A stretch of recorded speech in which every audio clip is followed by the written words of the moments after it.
when it comes to diet, this is a huge topic, and everybody's in one block. One would be carnivore diet, vegetarian diet, Mediterranean diet, the keto diet, of course. And what do you suggest? What is the best diet with your understanding? Let's start with that. What do you think people should be eating ideally to prevent heart disease and prevent the progression of heart disease? So there's no perfect diet because if there was, we'd all be doing it. And so I said it earlier. It really comes down to the health of your mitochondria. Where your mitochondria come from determines what nutrition strategy you were born to eat. If your original lineage is Northern European, then you can kind of be more flexible. But if you have a hemisphere, I should say, like a a haplotype that's kind of like an L haplotype and you're equatorial, you're probably more carb focused. Your mitochondria are very efficient at, using carbs for energy. But I think that the nutrition wars, and they truly are wars or religions for the most people, it's confusing and it's also unproductive at really kind of telling people like what really drives their cardiovascular risk. It's not all about food. It's the glycocalyx, the endothelium, and the downstream effects from there. So I usually start with patients, saying, okay, what is your maternal haplotype? Because that gives us a roadmap of like what food options may work for you. Circadian biology, it is primordial. It has to be respected. So food is photosynthetic in nature. If it comes from a man-made plant, it is not food.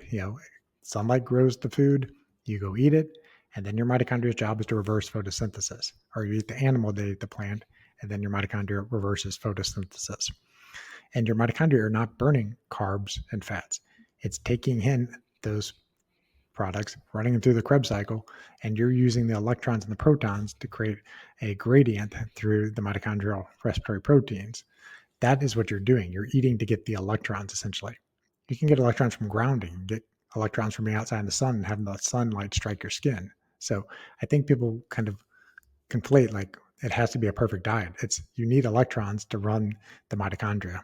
And so that's what I focus on is teach people how to do that, how to get your circadian rhythms entrained, how to use sunlight properly, how to ground, and then eating in season, because if the food was growing outside, your body's in sync. It knows what time of day it is. It knows what season it is. So that's why there's not a perfect diet for every individual. Mediterranean diet can work for you if you're in a Mediterranean type of environment. How about fasting and intermittent fasting? Has that been known to affect mitochondrial health? It can because when you're eating, you're causing oxidative stress. You're using the oxygen in the foods to combust them, and some of that radioactive species is going to escape out and potentially damage the DNA of the mitochondria.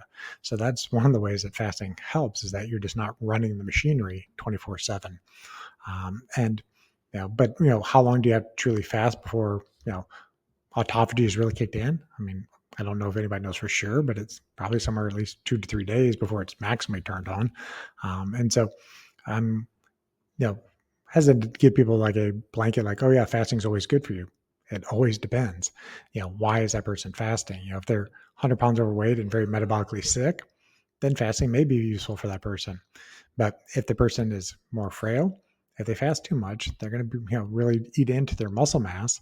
And then when they refeed, they're going to have a hard time with their metabolism. They'll become skinny fat over time. And so I'm not a huge fan of people, having, long fasts without clear cut goals. Right. You mentioned skinny fat. Um, is that the worst type of phenotype? I don't know if it's the worst, but it's the one where people get confused that they think they're metabolically healthy. If they did a DEXA scan, they'll see they have very low lean muscle mass. Their body fat percentage will be high, and the worst would be that if they actually have visceral fat on top of it. So they look thin, but their organs are very inflamed from all the fat being deposited on them. Right, right. Thanks for watching, and I appreciate you as a valuable viewer. And if you liked this segment, you can watch all of the different individual segments or the whole podcast to have a broader understanding on this topic. Just check the links in the description or what you see on the screen right now. I'm Dr. Umar Khan. Looking forward to seeing you again. Thank you.